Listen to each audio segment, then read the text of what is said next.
ஆக்சுவலா செயல்பாடுகளே இல்லைன்னு சொல்லலாம். முந்தைய ஆட்சியோட செயல்பாடுக்கு ஸ்டிக்கர் ஒட்டுறாங்க. மாற்றம் என்று வாக்களித்த மக்களுக்கு துர்நாற்றமான ஆட்சியாக தான் இந்த 49 நாள் ஆட்சி இருக்கு. இவர் இன்னுமே அவர் சிஎம்ங்கிறத நம்புறாரா இல்லையா அப்படிங்கிற மாதிரி தான் இருக்கு அவருடைய ஒவ்வொரு பேச்சுமே. அவங்க காலையில எழுஞ்சி அவங்க என்ன பொய்ய பரப்பலான்ற ஒரு ஐடியாலேயே காலையில எழுஞ்சிப்பாங்க. ஒரு அமைச்சரவே எப்படி பொய் பேசலான்றத இந்த தாவேகா அமைச்சரவையின் மூலமா எல்லாரும் தெரிஞ்சுக்கிறாங்க. தொடர் மின்வெட்டு நடக்குது, அங்கங்க பாலியல் குற்றங்கள் நடக்குது. இன்னும் சொல்லணும் அப்படின்னு சொன்னா இவங்க பொய்களையும் அவதூறுகளையும் பரப்பி தான் ஆட்சிக்கே வந்தாங்க. ஏன் அப்படின்னா ஸ்டிக்கர் ஒட்டுவதை பாராட்டலாம், சட்டமன்றத்தை பட்டிமன்றமாக மாற்றியதற்கு பாராட்டலாம், வாயை திறக்காமல் எதுக்கு வாயை திறக்க சொன்னமோ அதுக்கு வாயை திறக்காம குட்டி கதை சொன்னதற்கு என்ன சொல்றது வஞ்ச புகழ்ச்சி அணி மூலியமாக அவரை பாராட்டலாம். ஏன்னா ஒரு ஆடியோ லான்ச் மாதிரி சட்டமன்றத்தை கொண்டு போயிட்டாங்கல்ல. ஒரு முதிர்ச்சி இல்லாம என்னன்ற ஒரு பேசிக் நாலேஜ் இல்லாத டீமோட ஆட்சி தான் நடக்குது. ஆக்சுவலா செயல்பாடுகளே இல்லைன்னு சொல்லலாம். முந்தைய ஆட்சியோட செயல்பாடுக்கு ஸ்டிக்கர் ஒட்டுறாங்க. ஒரு முதிர்ச்சி இல்லாம என்னன்ற ஒரு பேசிக் நாலேஜ் இல்லாத டீமோட ஆட்சி தான் நடக்குது. மாற்றம் என்று வாக்களித்த மக்களுக்கு துர்நாற்றமான ஆட்சியாக தான் இந்த 49 நாள் ஆட்சி இருக்கு. அவங்க காலையில எழுஞ்சி அவங்க என்ன பொய்ய பரப்பலான்ற ஒரு ஐடியாலேயே காலையில எழுஞ்சிப்பாங்க. அதாவது இந்த இந்தியாவிலேயே ஒரு அமைச்சரவே எப்படி பொய் பேசலான்றத இந்த தாவேகா அமைச்சரவையின் மூலமா எல்லாரும் தெரிஞ்சுக்கிறாங்க. இந்த இந்தியாவிலேயே முதன்முறையாக எங்க முதலமைச்சர் தான் ஓடினாரு, 3 கிலோமீட்டர் ஓடினாருன்னு சொல்றாரு. ஆனா அதுக்கு அடுத்த இன்னொரு வீடியோ வெளியே வருது, உமர் அப்துல்லா அவர்கள் 21 கிலோமீட்டர் ஓடி இருக்காருன்னு. போதை இல்லா தமிழ்நாடுன்ற ஒரு கான்செப்டை வச்சு அவங்க மேரத்தான் ஓடி இருக்காங்க. ஆனா அதுல பார்த்தோம்னா அதுல பங்கேற்ற தஞ்சாவூர் எம்எல்ஏ பாட்டு பாடி அந்த பொதுவெளியில சரக்கு பாட்டுல தலையில வச்சு பாட்டு பாடி டான்ஸ் ஆடி இருக்காரு. இவர் இன்னுமே அவர் சிஎம்ங்கிறத நம்புறாரா இல்லையா அப்படிங்கிற மாதிரி தான் இருக்கு அவருடைய ஒவ்வொரு பேச்சுமே. ஏன் அப்படின்னு சொன்னா மக்கள் பிரச்சனைகளை பற்றியோ இல்ல நிர்வாக ரீதியான பிரச்சனை பத்தியோ அவர் பேசுறதே இல்லை. தொடர் மின்வெட்டு நடக்குது, அங்கங்க பாலியல் குற்றங்கள் நடக்குது. இன்னும் சொல்லணும் அப்படின்னு சொன்னா இவங்க பொய்களையும் அவதூறுகளையும் பரப்பி தான் ஆட்சிக்கே வந்தாங்க. ஏன் அப்படின்னா நீங்க என்சிஆர்டி எடுத்து பார்த்தா பாலியல் குற்றங்கள் ரொம்ப கம்மியா நடந்தது தமிழ்நாட்டில தான். அப்படி இருக்கும்போது இவங்க இதெல்லாம் சொல்லிதான் பாலியல் குற்றங்கள் அதிகமா இருக்குன்னு சொல்லிதான் ஆட்சிக்கு வந்தாங்க. இந்த 40 நாள்லயே பாத்தீங்கன்னா 264 கொலைகள் நடந்திருக்குது, பாலியல் குற்றங்கள் நடந்திருக்குது. அதுவும் ஒரு நாள் வெறும் 24 மணி நேரத்துல 12 பாலியல் குற்றங்கள் நடந்துச்சு. அப்படி இருக்கும்போது இந்த நிர்வாக ரீதியான சிக்கல்களை தீர்க்கக்கூடிய ஒரு முதலமைச்சராக அவர் இல்லை. இன்னும் சொல்லணும் அப்படின்னு சொன்னா தமிழ்நாடு ரொம்ப ஒரு அவலமான நிலையில இருக்கு. இப்போ டெல்லியினுடைய தமிழக பிரதிநிதியா வெங்கட் நாராயணன் அவர்களை அப்பாயிண்ட் பண்ணியிருக்காங்க. அதை பத்தி நீங்க என்ன நினைக்கிறீங்க?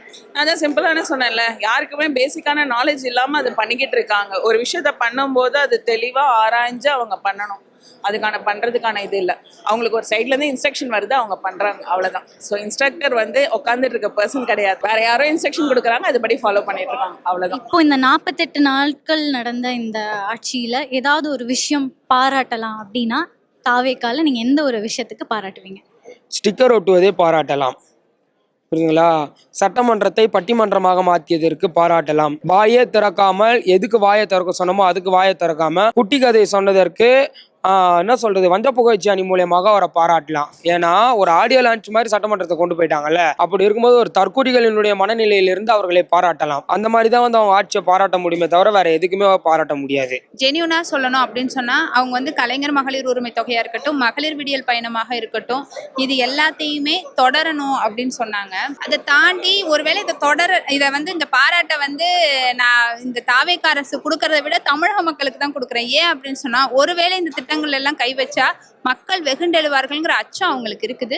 அரசனுடைய நல்ல திட்டங்களை அவங்க தொடர்றாங்க. புதுசாலாம் அவங்க இந்த திட்டம் கொண்டு வந்ததா கண்டிப்பா ஜெனியூனா நான் சொல்லியிருப்பேன் அதுக்கு ஆன்சர். ஆனா எனக்கு தெரிஞ்சு இந்த 40 நாள் அல்லது 40க்கு மேல இருக்கிற இந்த அமைச்சரவையே தனியார் மயமா தான் இருக்குதுன்றதை நான் பாக்குறேன். ஏன்னா அந்த மின்வெட்டை பத்தி பேசுறாங்கல்ல, கடந்த 5 ஆண்டு கால ஆட்சி காலத்துல எந்த இடத்திலுமே பெரும்பாலான மின்வெட்டுகள் இல்லை. மழை காலங்களில் மின்வெட்டு ஏற்பட்டு இருக்கிறது, அது மழையினால் ஏற்பட்டு இருக்கிறதே தவிர செயற்கையான அல்லது நிர்வாக திறமையற்ற மின்வெட்டுகள் எங்குமே நடந்ததில்லை. முன்னாள் முதலமைச்சருடைய தொகுதியான கொளத்தூர்ல இது வரைக்கும் அந்த மக்கள் மின்வெட்டை சந்தித்தது இல்லைன்றாங்க. ஆனா இன்னைக்கு இருக்கிற முதலமைச்சருடைய தொகுதியான பெரம்பூர்ல சதா சர்வகாலமும் வந்து மின்வெட்டில் தான் பெரும்பாலான நேரங்களே அவங்க கழித்து கொண்டு இருக்காங்க. அது இல்லாமல் என்ன சொல்றாருன்னா, மின்துறை அமைச்சர் வந்து ஒரு வெள்ளை அறிக்கை விட்டிருக்காரு. அந்த வெள்ளை அறிக்கையிலையும் வந்து திமுக அரசை புகழ்ந்து தான் தள்ளியிருக்காங்களே தவிர எங்கேயுமே வந்து திமுக அரசால வந்து மின்துறைக்கோ மின் வாரியத்திற்கோ வந்து நட்டம் ஏற்பட்டதாக அவங்க சொல்லலை. அப்படி இருக்கும்போது காலையில ஃபீஸ் கயிறை போடுங்கன்னா எப்படி நைட்டு போகுதுன்றதை நம்மளுடைய முன்னாள் அமைச்சர் சிவசங்கர் அவர்கள் கேட்டாங்க. அதுக்கும் அவங்க வாயை திறக்கல. அவங்களுக்கு தெரிஞ்சது எல்லாமே திமுக திமுக திமுக தான். அதனையும் தாண்டி அவங்க கட்சிக்கு சப்போர்ட் பண்ற ஒரு இன்ஃப்ளூயன்சர், அவர் பேர் கூட ஏதோ அந்த நடிகர், அவர் என்ன சொல்லியிருக்காருன்னா, சோலார் சிஸ்டத்துலேருந்து கரண்ட் எடுங்களாம். அப்போது எந்த அளவிற்கு அவர்கள் கட்சி சார்ந்து பேசக்கூடியவர்களும் அவர்களுடைய கட்சிக்கு ஆதரவு அளிக்கிறவர்களும் எந்த ஒரு முட்டாள்தனமான மனநிலையிலும் ஒரு தற்குறித்தனமாக இருக்காங்க பாருங்க. சோலார் சிஸ்டம்லேருந்து கரண்ட் எடுங்கன்றாங்க, என் வீட்டிலேருந்து தமிழ்நாட்டுக்கு எல்லாருக்கும் கரண்ட் கொடுக்குறேன்றாங்க. அதுலேயும் அவருடைய தோரணை கேட்காதீங்க கேட்காதீங்கன்றாரு. அதுதான் நாங்கள் சொல்கிறோம், தமிழ்நாட்டில் இத்தனை நாளாக ஒவ்வொரு குழந்தைகளுக்கு ஏற்படுகின்ற பாலியல் பலாத்காரம் என்பது அந்த அலறல் சத்தன்றது அந்த சிஎம்முக்கு கேட்கல. புரியுதுங்களா? முதியோர் முதற்கொண்டு பாலியல் பலாத்காரத்துக்கு ஆளாகிறாங்க, கேட்கல. இல்ல இப்போ நீங்க சொல்றதுக்கே இந்த சிங்கப்பெண் சிறப்படை பாத்துக்கலாம். அது கூட பாத்தீங்கன்னா இப்ப நீங்க தான் கொண்டு வந்தீங்க, அதை சட்டம் ஒழுங்குக்கு பெண்கள் பாதுகாப்புக்குன்னு சொல்லி கொண்டு வந்தீங்க. ஆனா பெண்கள் போன் பண்ணாலே எடுக்கலங்கிறாங்க.